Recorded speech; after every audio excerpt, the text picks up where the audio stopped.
year, I like to look at the mid-year book freakout tag just as a way to reflect on my reading from the last 6 months and how I might like it to go for the remainder of the year. I do have my reading journal, which has been keeping me mostly on track for what I've been planning to read and what I've gotten to, but I like to do this tag just as a fun way to do a creative spread in my journal. Hi, my name is Katrina and welcome back to my channel. I journal in the Hobonichi Techo. This is my A6 memory keeper, and I also use the Hobonichi Weeks as a reading journal. These are my main 2 journals for 2025. Last time I did the mid-year freakout tag in a Hobonichi would have been 2 years ago now. I have a video of it actually. It was back when I didn't do voiceovers, so it's just a whole lot of text on the screen, but you get the idea of what I read and where I was going. That one was in my cousin, so it was the A5. This one is my A6, so it's going to get just a little bit squeezier, I think, to fit everything in, but we're going to see how we go. I plan to answer the questions in the book, but also talk you through each of my choices. Because of the size of the journal, I'll have to be a little bit more brief in what I write compared to what I say about each of the books. I would like to say though that you can go back and see all of my monthly reading wrap-up spreads from this journal. I do a summary spread at the front, and then I also give you a glance at how each of the weeks have gone, and then I have my pages at the back, which are my lists and things that I also update, so you can check all those out on my channel. Okay, I'm just going to get into focusing on the spreads now, so I'm going to switch to the voiceover.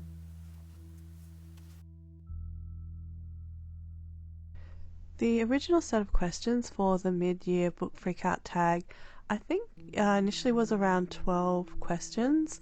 Over the years I have modified it just a little bit in that I've removed some of the questions. There were some that were, your new book crush, I think it was, and, or favourite character, things like that. I don't really, get those sorts of emotions from a book. So I have removed those, and again, because I have the limited space for my A6 journal, it ends up being around 9 questions that I put in. There was a bonus one that I did script in that I was going to talk about that unfortunately didn't make it into the journal, and I think that was a book that makes you happy. I think that would have initially been question 8 or 9.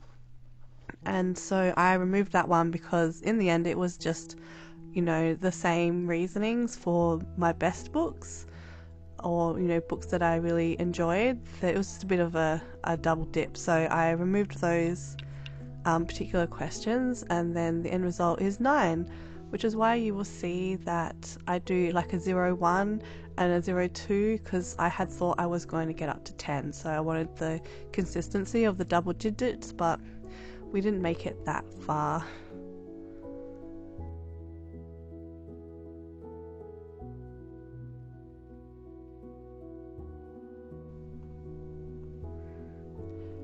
The theme for this spread, I wanted to keep it consistent with how I had set up the back pages of my reading journal. I wanted, the mushroom vibe, so I have put aside some miniature larger stamp stickers and that, but in the end I just did not have the space to use such large stickers, so I've got my mini mushrooms. I even had more book covers than I have ended up putting in the spread printed out, and I just again didn't have the space to put everything in that I thought would have looked good on the page. So it was a bit not limiting. I think next time I might, even if I do it in the A6 again, is to condense the questions down again, and rather than doing it as the mid-year book freakout tag, just to do it as my own reflections on my reading for the last 6 months. And rather than putting them into categories, perhaps I can think about how I feel like the reading is going rather than good books and bad books. Let's get into the questions now. Question 1. What is the best book that you have read so far in 2025? I don't think I can ever say that there is just a one single book that is the best. There is always a reason that something was amazing to me but can still have a lot of flaws. So then that sort of puts things into categories. So, it could be an amazing fiction but there was plot holes, but I really enjoyed the ride that the book took me on. A non-fiction can be, best in that, it's well written, such as Hannah Kent's Always Home, Always Homesick. There's a lot of subjective reasons for a book to be the best book. But again, this is just a reflection on my reading and my thoughts. To answer the first question then, I have decided to go with categories. I have got a non-fiction and a fiction that I would consider the best books so far in 2025. The best fiction I have read so far, I'm going to go with, is Half a Soul by Olivia Atwater. Now, did it gloss over a bunch of details such as why was her mum selling her to Faye as a child? Who knows? Was it lacking, in my opinion, in some romance? Yes, because I like that and I want a little bit more romance. But to me, this book was exactly what I would have loved as a child in the height of my reading everything, and everything is amazing because I don't have a critical adult eye when I read back then. And I think that is important. This was a book that, if I just took it as it was, it's a book that I would love. It had a lot of elements in it that I liked. The best non-fiction, I've chosen Save the Cat Writes a Novel. This year so far I've read over 8 non-fiction books, and I think Save the Cat is at the top because it made me realise that I do really want to write my novel, and that if I have a plan, then I can manage it. Writing has felt very overwhelming, and a lot of the advice is just start writing, do writing, but to have a bit of a plan is something that really would help me.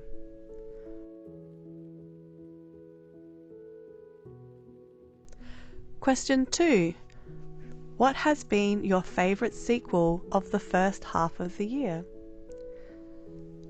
I originally chose The Millhouse Murders, and then I wondered, does this count as a sequel? I guess technically it does. This is more of a companion sequel novel than a direct sequel.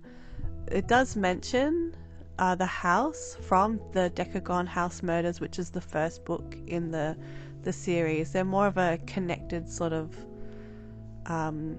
series in that they're set during the same timeline and there's these odd houses, but all of the books themselves are standalones, and the characters, I don't think the characters overlap. But they definitely, the other characters are known to those characters in the Millhouse Murders. If I had to choose a direct sequel, I think I would pick River in the Sky by Elizabeth Peters. I just really love this series. Each book is just so much fun. The cast of the characters are wonderfully consistent and interesting, and each of the mysteries is very, very tightly written. I do really like them. They're very good stories. Question 3. Is there a new release that you haven't read yet but you're really excited to? This one was an easy decision. Strange Pictures by Uketsu. I started this book at the end of June, and I realised I really wanted to focus and enjoy it. So I didn't want to be picking it up while the kids were blasting Netflix in the background, so I put it to the side, and I'm hoping I can pick it up and just really give it the attention that I think it needs. I think it's going to be a top book for the year. As well as that, it is also a print book, and I'm not really doing well with my physical reads at the moment. I'm still mostly picking up things with my Kobo. Question 4. What is your most anticipated release for the second half of the year? Strange Houses by Uketsu, which perhaps doesn't make sense as I have just said that I haven't read the Strange Pictures book yet, but I know my taste and I really think it's going to be my thing, so I'm going to put that one on the list as something that I'm interested in getting to when it's released. T. Kingfisher has a new one coming out called Hemlock and Silver, which sounds intriguing. Usually I'm not the type of person to look into new releases and make a list, which is why my reading journal only has a list for ones that I'm interested in rather than a calendar of new releases and when they're coming out. I tend to come across books as I'm casually hanging out on the internet and I don't actively look for new books, but I have heard of this T. Kingfisher one. I did read her Sorceress Comes to Call book not that long ago, which I enjoyed, and it got really dark, which I'm hoping this one will be quite the same. In general though, I have enough on my TBR that I don't need to find my next read or anticipate any reads for this year, and I feel like I've had my next read lined up for the last 10 years, so I'm just going to leave them as that. There is, however, a non-fiction called Murder Games coming out this year, which is on my wish list on my Kobo, so I guess that kind of counts as an anticipated read. It's written by John Curran, who delved into the notebooks of Agatha Christie. She had a bunch of, like, they call them her secret notebooks, and it was all sort of notes on her writing. This book seems to cover the story and game mechanics used by authors to create whodunits in the golden age of murder mysteries. So that one is definitely one that I'm interested in when it's released. Question 5. What is your biggest disappointment so far? Another question that doesn't have just one answer. I'm going to say that A World Without Email by Cal Newport was disappointingly useless.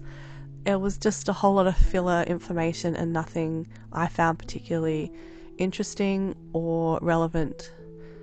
Then I also have on this list The Vow of the Shadow King by Sylvia Mercedes. The first one was good, but then the plot just fell apart after book 1, and the third one follows suit. They just kind of went off track. Then I also have on this list The Invisible Life of Addie LaRue by V.E. Schwab, but I guess that one isn't too surprising since for me V.E. Schwab's books are a little bit hit and miss. These are all disappointing for various reasons, but I would say of all of them, Addie LaRue held the most promise and was the bigger letdown.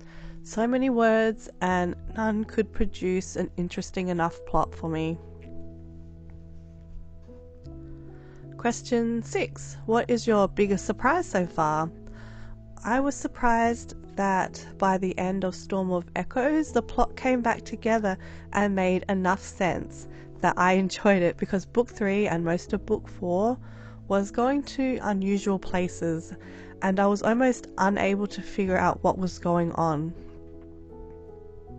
I don't mind being left in the dark to create some suspense, but this was just a lot of confusion for a while with no sort of resolution. Question 7 is a new favourite author for this year. I have 3 new favourite authors to add to my list so far for this year. So I have Jacqueline Benson, who wrote Empire of Shadows, then Olivia Atwater for the Half a Soul book. I think she's got another one that I plan to read soon, 10,000 Stitches. And then lastly, I'm putting Uketsu on this list even though I've not finished Strange Pictures still. I know I'm going to love it and want to read more from this author. Question 8. A book that made you cry. I'm going to put the book Overwhelmed by Bridget Schultz in this category. I'm not usually one to cry for books. There were a few passages though that made me a little teary in understanding. The book touched on a lot of how your life can change after children and the parts of your life that do a whole big refocus, and a lot of it was a bit relatable for that. So question 9, what books do you want to read by the end of the year? I have 2 entire lists of these books in my reading journal. I have my top of the TBR list and my last chance reads. This is a book list that I really wanted to focus on for 2025. These are ones, a bit of a mixture. I've had them either for a long time, I'm really excited for them, or I've been procrastinating them because I'm quite interested in them and I'm waiting for the right moment. Looking through these 2 lists, if I had to pick out a few that I wanted to focus on, I'm going to say Lonely Castle in the Mirror by, I think it's Mizuki Sujimura. And I also have, I think Honeybees and Distant Thunder is high up on my list by Riku Onda. That's another print book I own that I want to get to, and I did love the author's other books. From my last chance reads list, I really want to try and get to Middle Game. It's a bigger book than I thought, and I'm wondering whether it's going to be one that I can actually discard a lot quicker than I thought, but I want to give it a really good try before I discount it as being one that I'm not very interested in.